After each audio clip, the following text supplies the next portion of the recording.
begin this talk, I would just like to show you who is beside me, and that is my cute little dog. Dogs usually make things better, so I just wanted to show her before I started my talk. Okay, on to the TED Talk now. Is honesty really the best policy? Hello, my name is Molly Tracy, and I'm sure you've heard that common phrase before. Today, I would like to really dissect and talk about the subject of deception used in children's literature. Excuse me. When you hear the word deception, what first comes to your mind? Lying, tricking, maybe even cheating. But probably all negative words if I were going to assume. Today, I would like to break through that common interpretation of deception and create a new definition for what this word can mean. Take a magic trick, for example. As a magician, you are deceiving your audience, but for the benefit of their entertainment. What about a research study using a placebo on a group of participants? Again, there is deception involved, but for the cost of helping others in the future with the research conducted. Hopefully, with these examples, I have opened your mind to the thought that deception is needed in our society and does not always have bad intentions associated with it. With that being said, I have chosen a collection of children's and young adult literature that I would like to share with you. These books have trickery in them, but not for the benefit of obtaining material things, but more for the benefit of a character to live or better their lives. As I go through these books, keep in mind the examples I stated above, the magician and the placebo.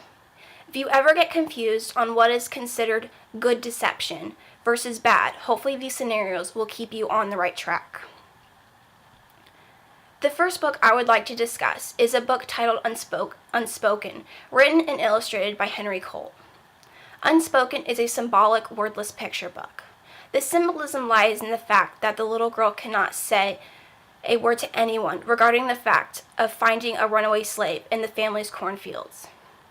To me, there is symbolism in the fact that the little girl is deceiving her family by keeping quiet. This illustration symbolizes deception. But remember, our conversation today is about breaking that connection, that when people hear the word deception, they think negatively. So, looking at our picture, what can we infer automatically? That the little girl is doing something good, right? So looking throughout the pages of this book, the little girl is seen bringing many food items and a lantern for light to the runaway slave. But to get to those food items, the little girl has to get past her mom. You would characterize those actions as deception, right? Sneaking past a parental figure, making sure you don't get caught. But what about this is negative? Nothing. Deception can be used for the benefit of others. Deceiving someone can be morally justified. Now, the next form of deception we are going to look at entails deceiving an antagonist for the benefit of safety.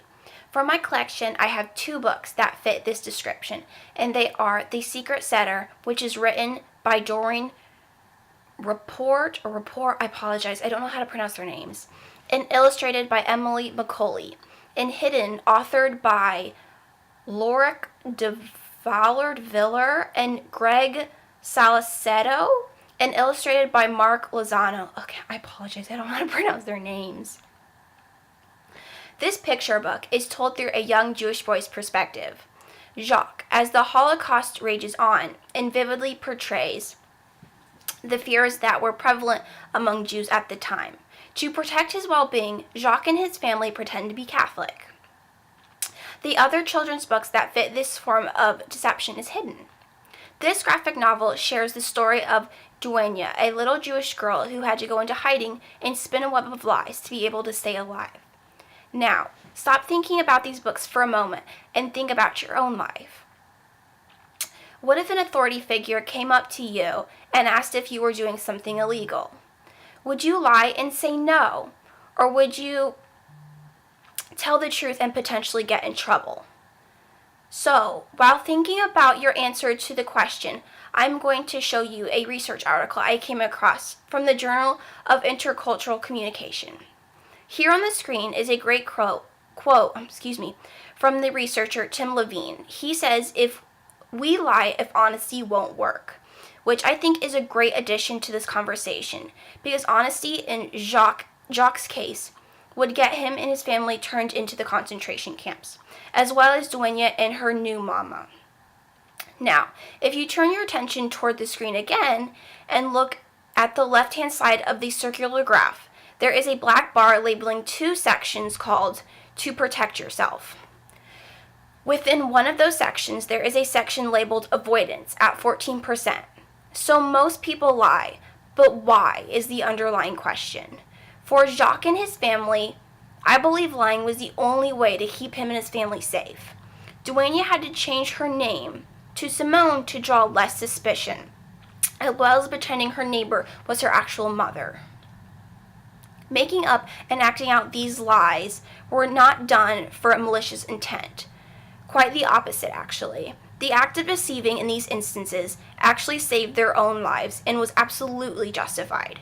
I believe these characters are part of the 14%.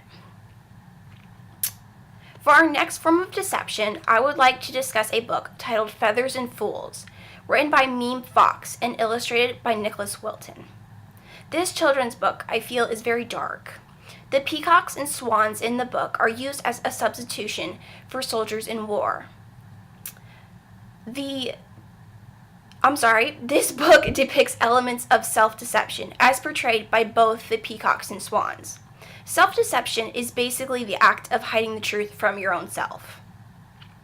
This type of deception is not justified, especially in circumstances of war, because the peacock's fear-driven rambling, because of his own fear-driven ramblings, he started a warfare against the swans, who had no intention of starting a conflict with them. Self-deception is very dangerous and needs to be realized when someone starts disregarding reality.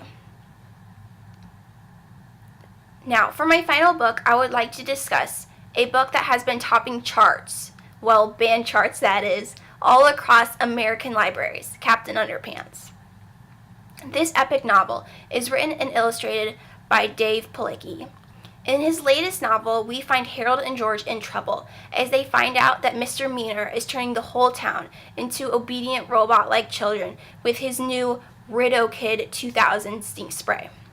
To help the students already succumb to the evil spray, Harold and George dress up like adults to counteract the hypnotic spell by telling the children to start destroying property and pranking teachers. The deception in this book is when Harold and George start impersonating an adult. Although they had good intentions, if not, the whole state of Ohio would have obedient, perfect children running around. I do not think it is right to impersonate an adult, but for the sake of this novel, I believe it is okay, because I do not think another scenario like this will ever be repeated. So, as we come to a close on our discussion today, I would like to ask you again, is deception justified? We have taken a look at a few accounts of where lying is needed, and we have also taken a look at where deception is not needed. And we have also taken a look at where it has actually caused pain and suffering. So, to be clear, there is no one answer I can give. Is lying needed? I believe yes. So do not misconstrue my words as giving anyone a pass to lie. I believe it boils down to each specific situation and individual person. Remember, honesty may not always be the best policy.